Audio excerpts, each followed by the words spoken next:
अस्सलाम वालेकुम my YouTube family, कैसे हैं आप? मैं उम्मीद करती हूँ कि आप सब बिल्कुल खैरियत से होंगे। अल्हम्दुलिल्लाह आप सबकी दुआओं से मैं भी बिल्कुल खैरियत से हूँ। आज हम ये रोटी रखने के लिए खूबसूरत सा ऑर्गेनाइज़र घर में बनाएँगे, फालतू घर में पड़े हुए कपड़ों से। लेकिन यहाँ ख़्याल रहे कि आपने कपड़े नए इस्तेमाल करने हैं, जो हमारे सूटों में से बचे हुए कपड़े होते हैं ना नए, अनयूज़्ड, उस कपड़े को इस्तेमाल कीजिएगा।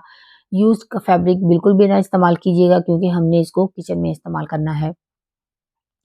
तो ये देखिए कितना ज़बरदस्त ज़ीरो कॉस्ट में हमने ये घर में खूबसूरत सा ऑर्गेनाइज़र तैयार किया है, जो कि देखने में भी खूबसूरत है, रखने में भी खूबसूरत है, और आपने ज़ीरो कॉस्ट में बनाया है, फिर तो इसकी बात ही कुछ और है।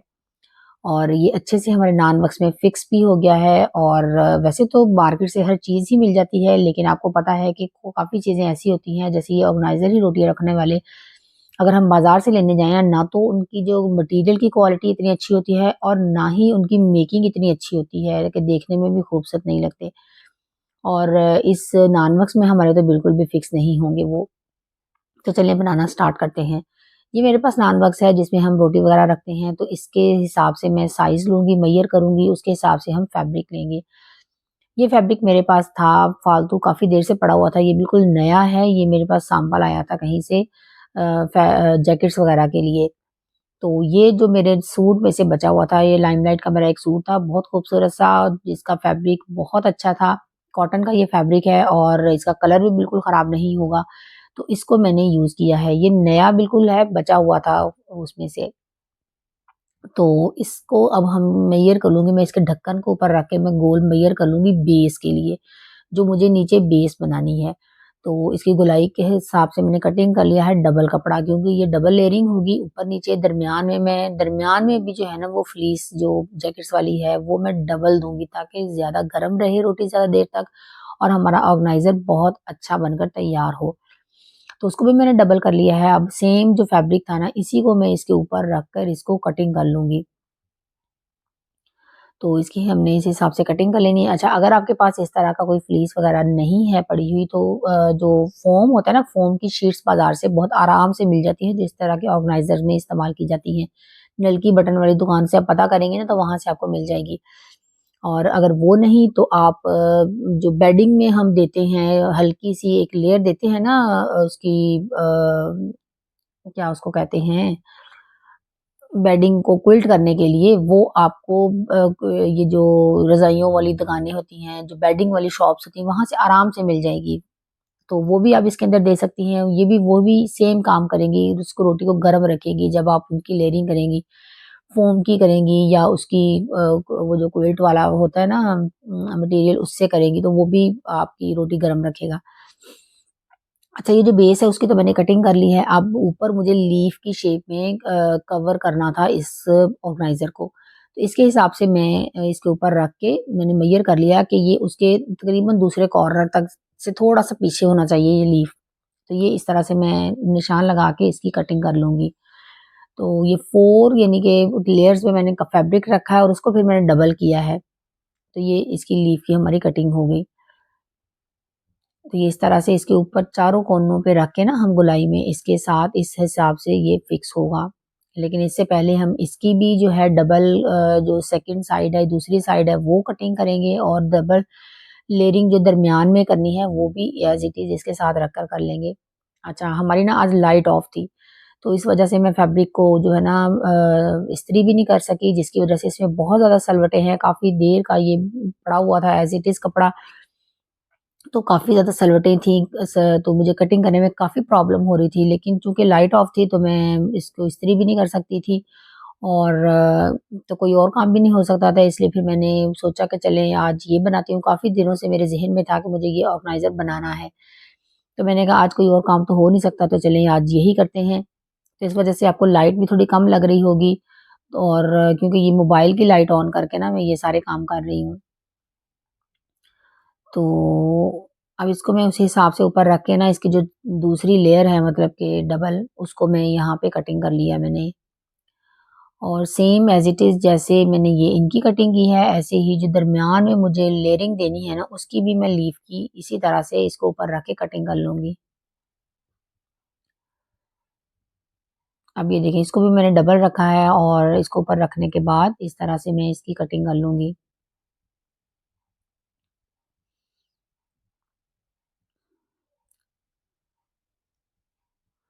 तो अब ये एक डबल लीफ हो गया है, अब ये दूसरी साइड से ये भी मैं 4 साइड्स को फ़ोल्ड करके ना तो इसके ऊपर रख के इसकी भी कटिंग कर लूँगी।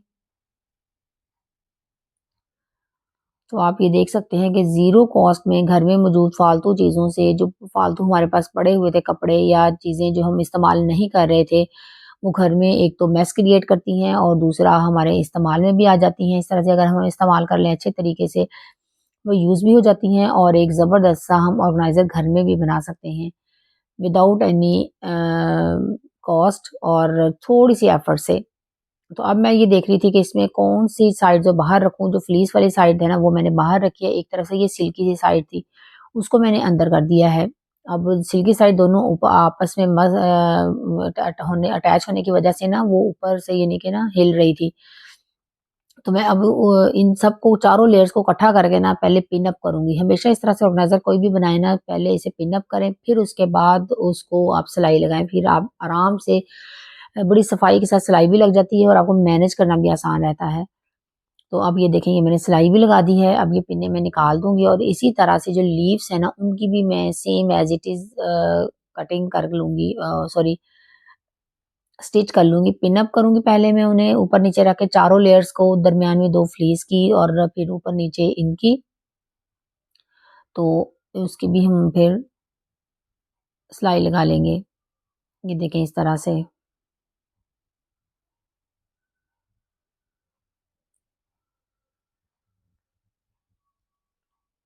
इस्त्री ना होने की वजह से ना काफ़ी ज़्यादा प्रॉब्लम भी हो रही थी, लेकिन एनीवेज़ आपको पता ही है हम होममेकर्स ने जब एक काम करने की ठान लेती है ना तो फिर कोई लाइट बंद हो, तूफ़ान आए, कुछ भी हो जाए ना, वो हमने वो काम करना ही होता है। तो मेरे साथ भी ऐसा ही होता है, जब मैं सोच लेती हूँ ना कि मैंने ये काम करना है तो बस फिर वो मैंने करना है। तो अब आप ये देखें, इस चारों लीव्स जो है ना वो मैंने ऐसे लेयरिंग करके ना ऊपर-नीचे रख के सारे सिलाई कर लिए हैं। तो अब ये हम इसकी पाइपिंग तैयार करेंगे। पाइपिंग अब बाज़ार से जो मिलती है वो भी आप ले सकती हैं। लेकिन मेरे पास जो फैब्रिक था ना सादा वाला, वो ही मैंने रेब में, ये आपने याद रखना है कि रेब में आपने कटिंग करनी है। तो इसको मैंने ये बाहर वाली साइड पे रख के पहले नगज़ी जो बनाई थी ना उसको मैंने स्टिच किया है। अब अंदर वाली साइड पे रख के उसको फ़ोल्ड करके उसकी सिलाई लगा देंगे इस तरह से। सीधा फैब्रिक लेंगी ना तो इसमें मगज़ी आपकी बिल्कुल भी नहीं होगी। अच्छी होने की तो बात दूर की है, होगी ही नहीं सही। तो आपने इसको रेब कपड़ा लेना है। तो ये देखिए इस तरह से मैं इसको स्टिच कर दूँगी। अब मैंने आपको बताया ना कि लाइट ऑफ थी, तो पहले मैंने स्टोर में रखी हुई थी, लाइट थी, तो फिर उसके बाद फिर ये किचन की शेल्फ पे मैंने ना ये रखी हुई है मशीन। वैसे तो मैं बाहर भी रख सकती थी, दिन का टाइम था, बट बाहर ना मेरे पास टेबल ऊँचा नहीं था जिस पे मैं रख के खड़ा होकर सिलाई कर सकती। खड़े होके मुझे सिलाई करना थोड़ा आसान लगता है कि आप जब कटिंग करनी हो आप उसको कटिंग कर लें आराम से, और बैठ के मुझे बहुत मुश्किल लगता है। और बाहर जो मेरे पास टेबल था ना वो प्लास्टिक का था, तो उसमें मैं रिस्क नहीं ले सकती थी कि उसपे मैं रखूँ और वो फिर खराब हो, या टेबल उतना वेट नहीं इसका बेयर कर सकता था। तो एनीवेज़ अब ये मैं बाहर ले आई थी और ये देखें, अब इस बेस के ऊपर ना हमने इनको अटैच करना है, इन सारे लीव्स को इस तरह से।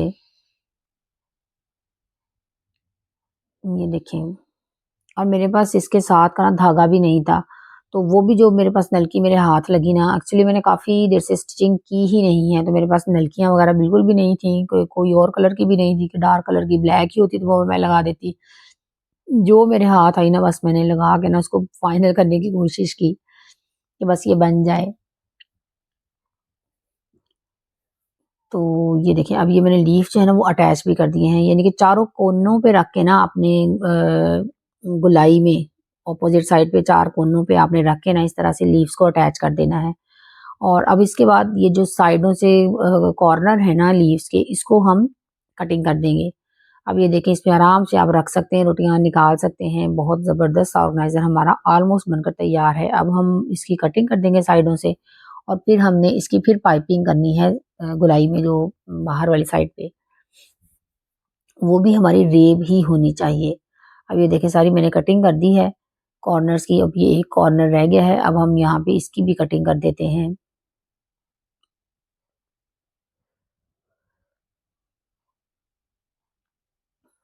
तो चलें, अब ये दरमियान में मैंने पिन अप कर दिया था, इसको एक पिन लगा दी थी ताकि ये हिले नहीं, क्योंकि मुझे दरमियान में गोलाई में अब सारे मगज़ी करनी थी, उल्टा करके इसको लगानी थी। तो मैंने कहा ये डिस्टर्ब ना करें। तो ये जो मगज़ी है ना, बाहर वाली साइड पे रख के मैं इसको लगाऊँगी, पहले सिलाई लगाऊँगी, फिर अंदर वाली साइड पे रख के इसको फ़ोल्ड कर दूँगी। अब ये देखिए बाहर वाली साइड पे रख के मैंने इसको सिलाई लगा दी है। अब मैंने इसको सीधा करके ना सीधी वाली साइड पे इस तरह से फ़ोल्ड करके अब हम इसको कर देंगे। और अब ये देखिए माशाल्लाह से हमारा खूबसूरत सा ऑर्गेनाइज़र बनकर तैयार है, जो हमारे इस नान बॉक्स में बिल्कुल फिट भी है और बड़ा हुआ देखिए खूबसूरत भी लगता है। आप इसको ईज़िली वॉश भी कर सकते हैं इस्तेमाल के बाद, और इसमें रोटियाँ गरम भी रहेंगी और दिखने में भी खूबसूरत लगता है, और आप ज़ीरो कॉस्ट में जब आप घर में कोई चीज़ बनाती हैं, तो फिर उसका तो मज़ा ही कुछ और होता है। तब आपने इसको ज़रूर ट्राई करना है और मुझे अपना फीडबैक ज़रूर शेयर करना है। आप यकीन नहीं करेंगे कि मुझे वाक़ई में सिलाई नहीं आती, मैंने कभी शादी से पहले सिलाई बिल्कुल भी नहीं की थी, और फिर भी देखिए कितना खूबसूरत ऑर्गेनाइज़र बनकर तैयार है। तो अब मैं आपके साथ जल्दी-जल्दी एक छोटी-सी रेसिपी शेयर करूँगी कोफ्ते की। आधा किलो मैंने बोनलेस चिकन लिया है, 2 ब्रेड के स्लाइसेस लिए हैं, बीच में मैंने अदरक, लहसुन, मिर्चें सब्ज़ और सब्ज़ धनिया ऐड किया है, और घर में मौजूद स्पाइसेस ही ऐड की हैं, नमक, मिर्च, ज़ीरा, हल्दी, और ये सारी चीज़ें ऐड करने के बाद ना इनको मैंने इसका कीमा बना लिया था। 2 टेबलस्पून मैंने इसमें कुकिंग ऑयल भी ऐड किया था। ये चिकन पाउडर ऐड किया है, तो इसका हम फिर कीमा बना लेंगे। कुकिंग ऑयल मुझे याद भूल गया था, फिर मैंने बाद में दोबारा से यानी कि ऐड किया, 2 चम्मच ही ऐड किया है।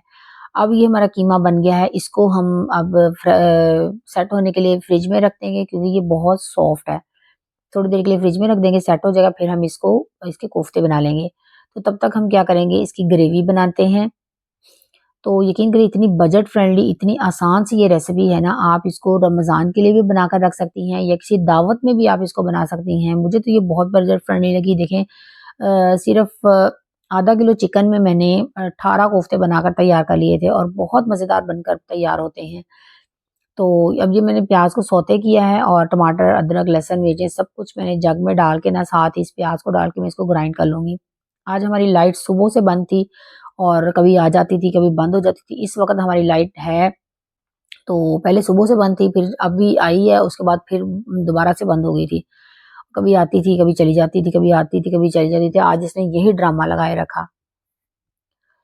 आजकल कोई शेड्यूल नहीं है लाइट का। आपकी तरफ क्या हालात हैं लाइट के, तो मुझे ज़रूर बताइएगा कमेंट करके। तो अब ये ग्रेवी मेरी जो है ना, ये मैंने पेस्ट बना लिया है। अब मैं इसमें डाल दूँगी स्पाइसेस घर की ही, नमक, मिर्च, हल्दी, मसाला जो भी आप डालते हैं, वो डाल के इसकी अच्छे से भुनाई कर लेंगे। और अच्छा, मैं जो कोफ्ते बनाती हूँ ना, बीफ के बनाऊँ या चिकन के बनाऊँ, मैं कभी भी फ्राई नहीं करती। कोफ्ते बनाने के बाद ना मैं ऐसे ही ग्रेवी बना के उसमें रख देती हूँ। अब ये देखिए 18 कोफ्ते बनकर तैयार हुए हैं आधा किलो चिकन से। तो ये एक बाउल माशाल्लाह से यानी कि सही बन जाता है, जब आप अगर कोई मेहमान आए, आप बनाना चाहें। तो ये मेरी ग्रेवी ऑलमोस्ट बनकर तैयार है। अब इसमें मैं थोड़ा-सा दही ऐड करूँगी, और दही डालने के बाद इसको मिक्स करके ना, तो मैं बस कोफ्ते ऐड कर देती हूँ, चाहे बीफ के हों, चाहे चिकन के हों, और फिर उसको दम पे लगा देती हूँ, और बहुत अच्छे बनकर तैयार हो जाते हैं। अक्सर मैंने देखा है कि लोग ना फ्राई करते हैं कोफ्तों को, लेकिन मैं तो हमेशा ऐसे बनाती हूँ। मुझे ऐसा लगता है कि जब आप पहले फ्राई करते हैं ना कोफ्तों को, कोफ्ते सख्त हो जाते हैं, हार्ड हो जाते हैं। आप इस तरह एक दफ़ा बनाकर देखिएगा, दही डालने के बाद मिक्स किया मैंने, और फिर इसमें मैं कोफ्ते रख दूँगी और उसको दम पे लगा दूँगी। बहुत सॉफ्ट, मुँह में घुल जाने वाले कोफ्ते बनकर तैयार होते हैं, चाहे बीफ के ही क्यों ना हों, बहुत मज़ेदार बनकर तैयार होते हैं। आप एक दफ़ा मेरे कहने पर इस रेसिपी को ज़रूर ट्राई कीजिएगा, और अपना फीडबैक मेरे साथ ज़रूर शेयर कीजिएगा। अब थोड़ी देर बाद हम इसको चम्मच से नहीं आपने हिलाना, क्योंकि ये कच्चे हैं अभी, तो इसको हम इस तरह से हिलाएँगे। अब ये देखिए यहाँ पे मैं आपको इसमें रोटियाँ भी रख के दिखाती हूँ। ये 10 रोटियाँ माशाल्लाह से मैंने रखी हैं, और ईज़िली रखी भी गई हैं, और एडजस्ट भी हो गई हैं, और ये अच्छे से कवर भी हो गई हैं। और ये इसमें हम मटीरियल हमने ऐसा इस्तेमाल किया है कि ये गर्म भी रहेंगी ज़्यादा देर तक। तो ये देखिए आप आसानी से इसमें से निकाल भी सकते हैं, रख भी सकते हैं। देखने में भी खूबसूरत है, रखने में भी है, और आपके जो नॉन बॉक्स में फिक्स भी है। जो बाहर से आप परचेज़ करके लाएँगे ना, वो कभी भी इसमें फिक्स नहीं आएगा, और मटेरियल उसका इतना अच्छा होता नहीं है कि आप अलग से डिश में रखें उसको और रखा हुआ अच्छा लगे। तो चलिए यहाँ मेरे कोफ्ते भी बनकर तैयार हो गए हैं, मेरा सालन बनकर तैयार हो गया, लाइट हमारी ऑफ थी। तो फिर मैंने थोड़ी-सी इसमें क्रीम ऐड की एंड पे और इसको थोड़ी-सी देर दम पे लगाया। जब इसने घी छोड़ दिया, ऑयल छोड़ दिया तो फिर मैंने इसके ऊपर स्लाइसेस में ना बारीक-बारीक सी सब्ज़ मिर्चें कट करके रखी हुई थी और अदरक कटिंग किया हुआ था और सब्ज़ धनिया मैंने डाला और उसको गार्निश करके सर्व किया। बहुत मज़ेदार बनकर तैयार हुए थे। आप अगर चाहें तो इसमें अगर थोड़ा-सा पानी डालकर थोड़ी-सी ग्रेवी भी बना सकते हैं, शोरबा टाइप, वो भी बहुत मज़ेदार बनकर तैयार होते हैं। तो अब मुझे कमेंट करके ज़रूर बताइएगा कि रेसिपी आपको कैसी लगी और आपको ऑर्गनाइज़र कैसा लगा। मिलते हैं नेक्स्ट व्लॉग में, तब तक के लिए दुआओं में याद रखिएगा। मिलते हैं नेक्स्ट व्लॉग में। अल्लाह हाफ़िज़।